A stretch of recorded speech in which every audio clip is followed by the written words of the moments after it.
কি ভাবছেন এটা একটা ভোকাবুলারি ক্লাস? অবশ্যই না, এটা একটা ভোকাবুলারি ক্লাস নয়। তবে আপনাদের কাছে একটা অভিজ্ঞতা শেয়ার করব বা ইতিহাসটাকে আপনার সাথে শেয়ার করার চেষ্টা করব। আপনারা অবশ্যই শব্দগুলোর অর্থ জানুন এবং দেখেন প্রত্যেকটা শব্দের সাথে অ্যাপল শব্দটা জড়িত আছে, আছে না? আসলে কেন? ঠিক আছে, এটার সাথে কিন্তু একটা ইতিহাস জড়িত। যেমন হচ্ছে ব্রিটিশরা এবং ইউরোপিয়ানরা যখন আমাদের উপমহাদেশে শাসন করছে, তারা আসলে যখন উপমহাদেশে আসে, আমাদের দেশীয় যে ফল, ধরেন আতা ফল, আনারস, কদবেল, জামরুল, তালের শ্বাস, গাব, এগুলা দেখে তারা তো আসলে ইউরোপে প্রচুর পরিমাণে আপেল চাষ হয়, এই কারণে হচ্ছে তারা আপেলের সাথে সবকিছু কম্পেয়ার করতেন।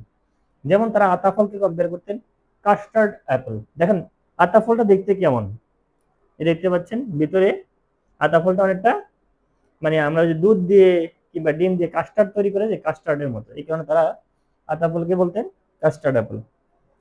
এন্ড আনারসকে তারা বলতেন পাইন অ্যাপল। পাইন গাছের যে ফল, যেটা হচ্ছে আনারসের মতো এরকম খাসকাটা খাসকাটা, এই কারণে তারা আনারসকে বলতেন পাইন অ্যাপল।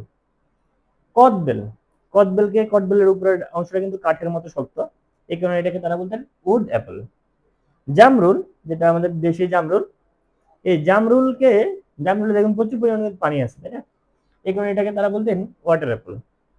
এন্ড তালের শ্বাস, এটা কি দেখতে অনেকটা কেমন দেখা যায়? আইসের মতো দেখা যায় না? এটা আইস বারের মতো, তাই না?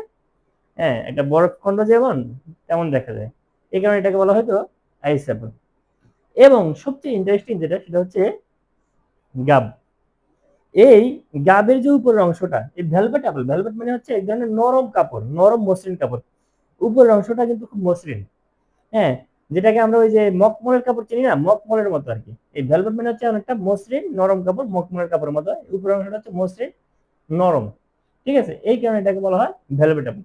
শুধু তাই নয়, এই অ্যাপলের আরেকটা অন্য একটা কথিত আছে, আরেকটা ইতিহাস, যে আসলে ইউরোপিয়ানরা ওই সময় ফ্রুটস বলতে আপেল বুঝতেন।